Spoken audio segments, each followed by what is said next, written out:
മാനക്കത് കഴിഞ്ഞ അവക്കാടോ ഇത്ര ഇഷ്ട സാധനം. ദുബായിൽ വന്നു കഴിഞ്ഞാല് കൂടുതൽ ആളുകളും ജ്യൂസിൽ പെട്ടെന്ന് ഓപ്ഷൻ എടുക്കുക അവക്കാടോ. നാട്ടിൽ നിന്ന് അപ്പൊ കഴിക്കല്ല? നാട്ടിൽ നിന്നുണ്ട്, പക്ഷെ നാട്ടിലേറെ നല്ല ജ്യൂസ് അവക്കാടോ ഏതായാലും ദുബായ് UAE അടിപൊളിയാവും. ആ ഹണി ഫ്ലേവർ ഒക്കെ ഇടണോണ്ടാ തോന്നല്ലേ. ഏതായാലും അവക്കാടോ അധികം കഴിക്കണത് കുഴപ്പമൊന്നുമില്ല, നമ്മുടെ ആരോഗ്യത്തിന് ഒരുപാട് ഗുണമുള്ള സാധനമാണ്. പ്രത്യേകിച്ച് ടെസ്റ്റോസ്റ്റിറോൺ ഒക്കെ ഒന്ന് ബൂസ്റ്റ് ആവും. എന്തോ ടെസ്റ്റോസ്റ്റിറോൺ എന്താ സാധനം? നമ്മുടെ ആണുങ്ങൾക്കുള്ള ഒരു പ്രത്യേക ഹോർമോണാണ്. നമ്മുടെ ടെസ്റ്റിക്കിൾസ് പറഞ്ഞാൽ മനസ്സിലായല്ലോ അല്ലേ? അത് ഉൽപ്പാദിപ്പിക്കുന്ന ഒരു ഹോർമോണാണ്. നമ്മളൊരു ഒരുപാട് ഗുണങ്ങളുണ്ട്. ഉദാഹരണശേഷി കൂട്ടാൻ, അതുപോലെ സ്പേം കൗണ്ട് കൂട്ടാൻ, അങ്ങനെ ഒരുപാട് ഗുണം. പിന്നെ ഇതിൽ ഒരുപാട് ആൻറ്റി ഓക്സിഡൻസ് ഉണ്ട്, ഫൈബേഴ്സ് ഉണ്ട്, ഒരുപാട് ഗുണമുള്ള സാധനം തന്നെയാണ്. ഏതായാലും നിങ്ങളിപ്പോൾ കുടിച്ച് തീർത്തത്.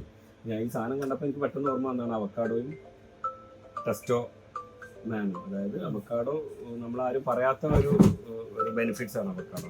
അതായത് ആണുങ്ങൾ മെയിൽ ഇൻഫെർട്ടിലിറ്റി അല്ലെങ്കിൽ ഉദാഹരണശേഷിക്കൊക്കെ ഈ സാധനം ഒരുപാട് നമ്മൾ കുടിച്ചുകൊണ്ടേ ഇരുന്നു. ഓക്കെ.